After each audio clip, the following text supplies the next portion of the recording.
Itu yang maksud dia tentang soal ancaman daripada golongan liberal, orientalis dan sebagainya lah. Benarkah semua itu menjadi ancaman?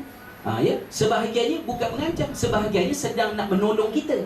Tetapi dia nak tolong kita, kita rasa pertolongan dia itulah satu ancaman. Sebab kita sendiri yang berada dalam keadaan tak secure. Contohnya, saya tengah buat assignment untuk subjek dakwah semester ni. So, tajuk saya ialah, assignment saya ialah pandangan orientalis pro-Islam, pengaruhnya terhadap dakwah semasa. Kerana biasanya orientalis dan orientalism akan dipandang sebagai anti-Islam. Tetapi sebenarnya di celah-celah itu ada beberapa orang orientalis yang membela Islam. Dan pembelaannya terhadap Islam lebih besar impak dia daripada pembelaan yang dibuat oleh orang Islam sendiri. Kerana dia menutur tentang Islam, berbicara tentang Islam dengan menggunakan bahasa yang orang sebelah sana faham. Ya? Contoh-contoh nama mungkin John L. Esposito, Karen Armstrong dan beberapa orang yang lain lah. Tapi kalau kita nak bentang ke mungkin betul ke bukan ke orientalis ni berniat tidak baik dan sebagainya. Jadi saya rasa agak ganjil kita di Malaysia kerana kita adalah kaum, kalau tak majoriti pun masih 50% Muslim, tapi kita sentiasa rasa kita terancam. So rasa terancam itu bukan berpunca daripada kuatnya ancaman luar, tetapi dia menggambarkan lemahnya dalaman kita sendirilah. Yang menyebabkan kita sentiasa rasa terancam. Dalam istilah sains sosial, saya hadir ke syarahan umum di bilik senat baru-baru ini. Satu istilah yang diperkenalkan iaitu golongan prekariat. Golongan prekariat adalah golongan yang sentiasa rasa dirinya tidak selamat, sentiasa merasakan dirinya terancam, politically, socially, economically, dan mungkin daripada aspek agama juga.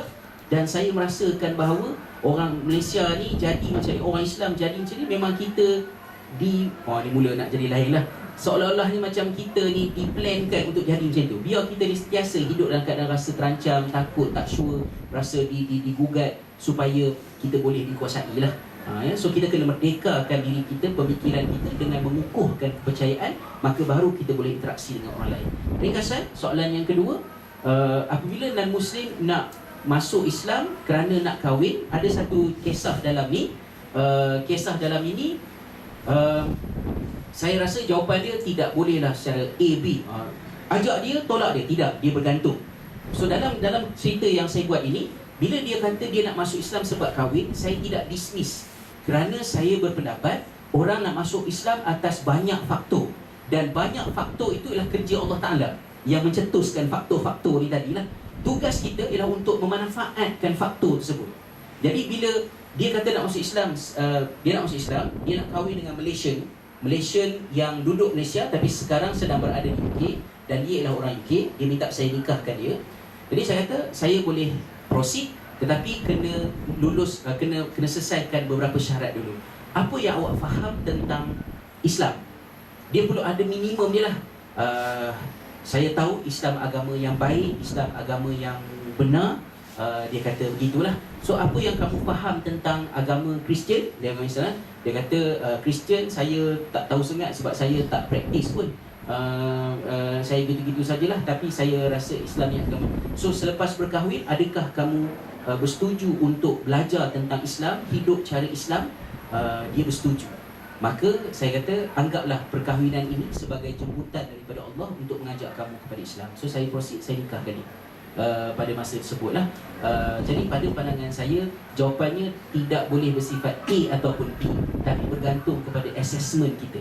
Kalau purely kahwin sebab nak masuk Islam semata-mata sebab nak kahwin tapi tak interested langsung tentang Islam dan tak tahu apa pun, dan mungkin kena, bukan kata tolak terus, tapi kena buat beberapa step dululah sampailah dia berada di situasi yang acceptable untuk dia itu disyahadahkan, iaitu dia mengakui kebenaran Islam, tauhid Allah SWT dan kebenaran kenabian Nabi Muhammad SAW.